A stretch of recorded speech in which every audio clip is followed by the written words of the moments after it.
Hi everybody, this is Veena, your storyteller. Here I am again with another story, and today's story is Puddle Jumping by Mr. Ramendra Kumar. You see, in life, there are many small things which give you a lot of joy. You feel so happy, and this is one of the stories which I found where I can revive my childhood. Puddle Jumping is a beautiful story about a 7-year-old boy whose name is Bunty, and he's supposed to be the ideal and perfect child. He is very obedient, he does his homework, he eats his food without any fuss, and he's the perfect child. But on seeing a puddle, something happens to him. He's supposed to be very shy and quiet, but on seeing a puddle, what happens to him? Let's find out. You see, I think puddle jumping is an exciting activity. Now, your mothers will be telling me that you're encouraging a child to jump in a puddle. No, I'm not. But these little things in life you can only enjoy during your childhood, isn't it? And you can derive a lot of happiness from it, because I feel puddle jumping is a natural instinct for a child to discover and explore. And jumping in a puddle can be such fun, splashing in the muddy water, and jumping from a height where you have to balance yourself. If you think about it, I think it's a pretty exciting activity. But anyway, let's find out what Bunty is up to and get to know about the story. So you will read along with me, and I hope you enjoyed the story.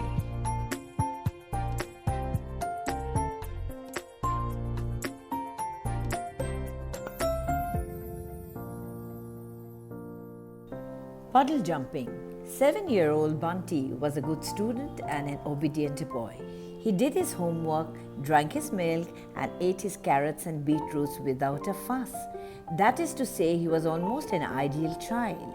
I use the word almost because he behaved in a perfect manner on most occasions except when he saw a puddle. The moment he set his eyes on one, he turned from a shy, quiet boy to a bundle of energy and enthusiasm.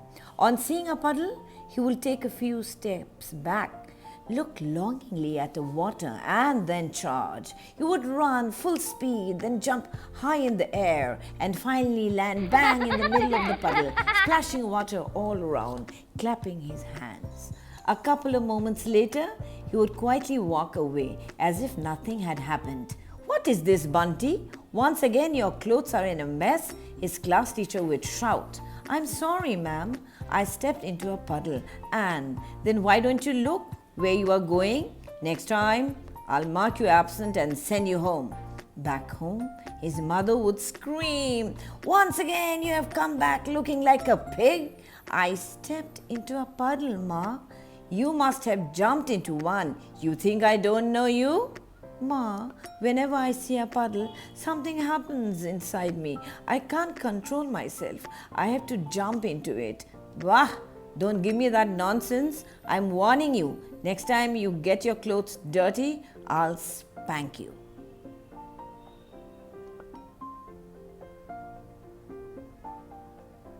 One Sunday morning, Bunty lazily opened his eyes and looked out of the window. It had rained all night. The garden was bathed in raindrops. Right in the middle of the lawn was a puddle.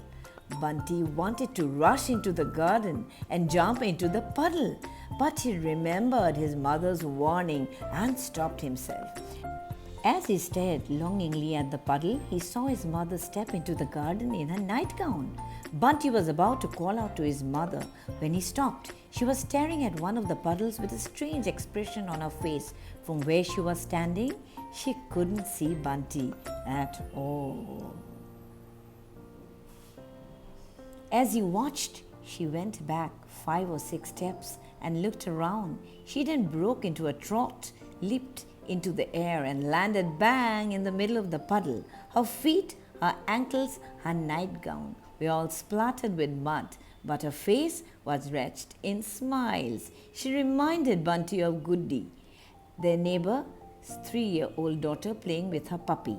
"Wow, Ma, That was perfect. Even I couldn't have achieved a better landing. Bunty yelled, clapping his hands.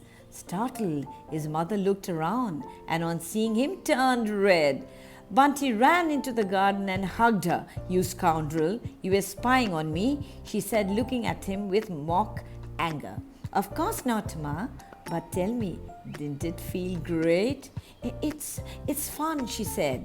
"But it doesn't mean I'll allow you to make a mess of your clothes and shoes every day." So the son caught the mother red-handed, and the mother, like Bunty too, wanted to jump into the puddle. That's the mother splashing herself in the muddy water and enjoying. "Oh, come on, Ma. Don't be a spoiled sport. And just imagine if Papa comes to know about your fantastic jump into the..." "You rascal, you're trying to blackmail me." "Of course not, Ma. But suppose when I'm talking to him, if it just slips out..." Okay, I got the message. But you must do your puddle jumping only in the garden, not on the roads." "Okay, Ma, but you'll have to join me from time to time. It'll be much more fun when we do it together." Mother looked at him with a twinkle in her eye, a soft smile on her lips. She grabbed his hand and, pulling him forward, yelled, "What about now?" "Yahoo!" Bunty shouted, and mother and son landed bang in the middle of a wet and slushy puddle. Oh my God, I hope you enjoyed the story. That was such fun.